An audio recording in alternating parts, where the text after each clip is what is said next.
I have been driving long hauls for nearly 2 decades. I've seen every kind of road, every kind of weather, and every kind of person you could imagine, and some you wouldn't want to. But there's one night I can't explain. One I still think about every time I see a green sign that says mile marker 232. It was October 2014. I was hauling pallets of electrical equipment from Phoenix to St. Louis, cutting across New Mexico on I-40. It was late, somewhere past 2 a.m., and I was running behind schedule. I just passed through a small town called Moriarty and planned to pull over in Tucumcari for a break, but just after I passed the sign for mile marker 232, I saw a man standing on the shoulder dot at first. I thought it was just another broken down motorist. People still do that, flag down truckers. But there was something off. He wasn't waving, he wasn't walking, he was just standing there, straight up, arms at his sides, facing the road. I slowed down instinctively. My dog, Charlie, a golden mix who'd been my co-pilot for 5 years, let out a low growl from the passenger seat that my headlights swept across the figure. He was tall, maybe 6'3", wearing a dirty white t-shirt and jeans, no jacket, no bag, no flashlight, just standing there like he'd been dropped out of the sky. I remember the way his head tilted slightly as my truck approached, like he was listening to something.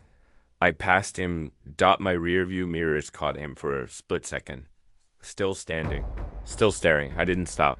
But I did turn off the radio and glance at Charlie. He was pacing in the seat. I drove for another 10 miles before pulling into a rest area. It was one of those smaller stops with a single row of parking and a dimly lit bathroom off to the side.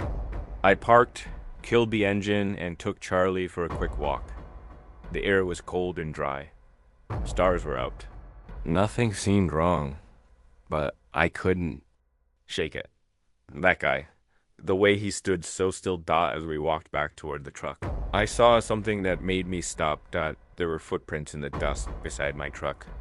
Not mine, not Charlie's. Bare feet. I swear to God, someone had walked barefoot up to the passenger side of my truck. There were smudged prints all the way to the door, then back again, as if they just stood there, watching. I scanned the area. Nothing, not a sound. I loaded Charlie up and locked the doors tight. I didn't sleep. Not a wink. The next morning I checked the side of the truck in the daylight. Smudges. Like someone had touched the window. Long greasy finger marks. I reported it when I stopped for gas in Amarillo. The clerk just nodded slowly and said, "You passed 232 last night?" I said, "Yeah." He hesitated, then said, "You're not the first one." That sent a chill down my spine. Apparently, a few other drivers had mentioned seeing someone at that mile marker. Always at night. Always alone. Always just standing there. Some of them stopped. Some didn't. One guy swore he gave the man a ride for 5 miles before he disappeared from the cab.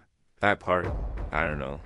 Sounds like a tall tale. But I know what I saw, and I know what I didn't imagine. I don't take that route at night anymore. And when I do, I don't look toward the shoulder.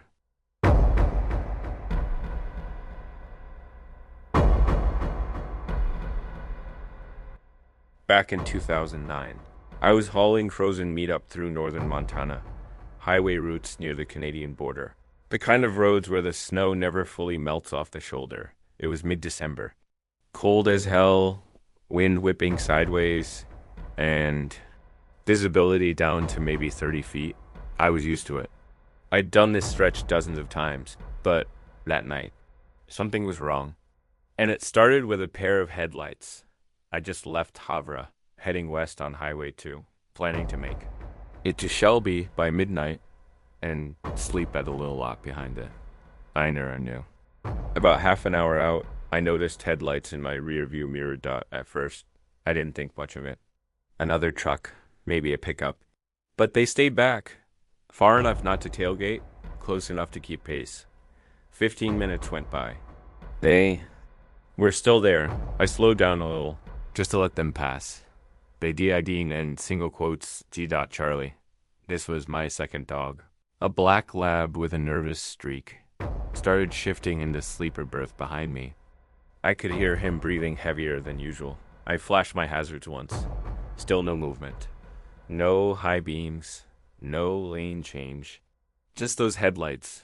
Steady. U and B lil I N K Anji got it went on like that for nearly an hour. The weirdest part? We never passed.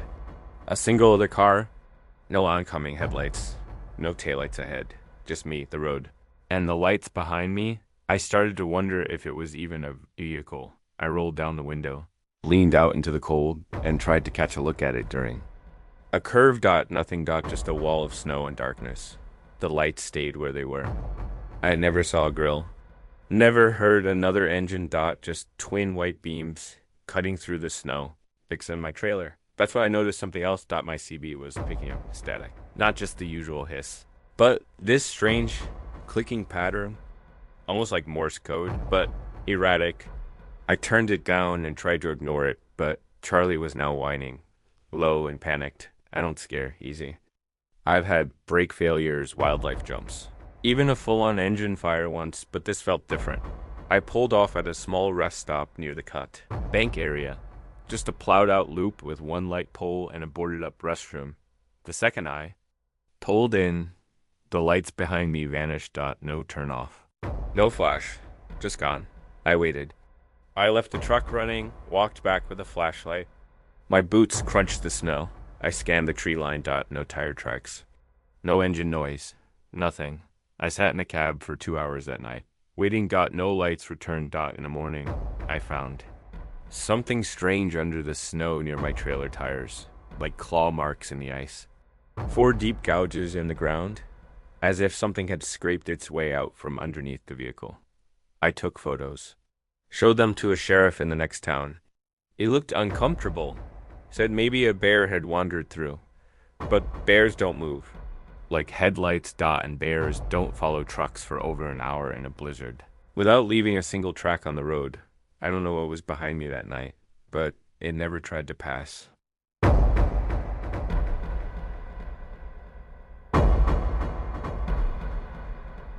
I've made peace with the fact that truckers see things most folks never will.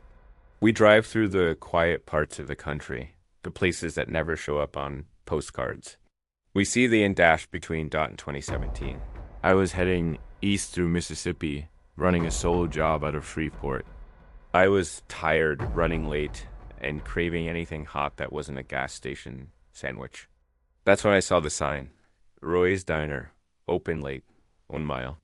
It was one of those old retro-style signs, the kind you barely see anymore, flickering. Neon over rusty poles. I hadn't planned to stop, but I figured a plate of hot eggs and coffee might keep me from pulling over and passing out on the shoulder dot, so I pulled off onto a narrow exit road, dipped under a bridge, and there it was. Roy's. A squat, low-lit diner with chrome siding, yellowed windows, and an old truck lot out front with 2 other rigs already parked. It was quiet. Still, not a soul in sight. But the open sign buzzed bright red. I pulled in, parked, and left the engine idling to keep the AC running for my dog, Buddy. He was snoring. Lightly in the back seat, not a care in the world. As I stepped inside, the doorbell jingled. The place was straight out of a time capsule. Red vinyl booths, black and white floor tiles, and a jukebox in the corner playing a Patsy Cline song. Real low. At the counter, an older waitress looked up and gave me a tired smile. "Just you?" she asked. "Yep," I said. "Smells good in here." She nodded. "Take a booth. Coffee, please." I sat by the window. Outside, the parking lot was emptying into mist. The air had gotten weird, thick and wet, even though there hadn't been a cloud in the sky 10 minutes ago. She brought me coffee and a laminated menu. "I'll do the breakfast special," I said. "Eggs, bacon, toast. Easy." She just nodded. Again. Now, here's where it starts to get strange. When she brought the plate out, I kid you not, it already had a bite taken out of the toast. Just one corner missing. I blinked, looked up at her. She didn't even notice. "You want more cream?" she asked. I said no and stared down at the toast. I didn't eat it.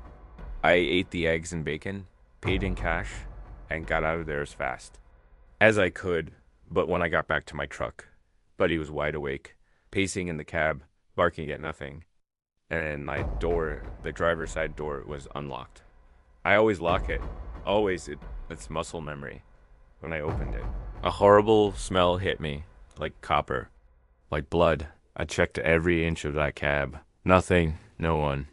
But the smell lingered until I rolled every window down and hit the highway again. I should have let it go. But 2 nights later, I was at a different stop chatting with another driver. We got to talking about weird old places, and when I mentioned Roy's, he stopped mid-sentence.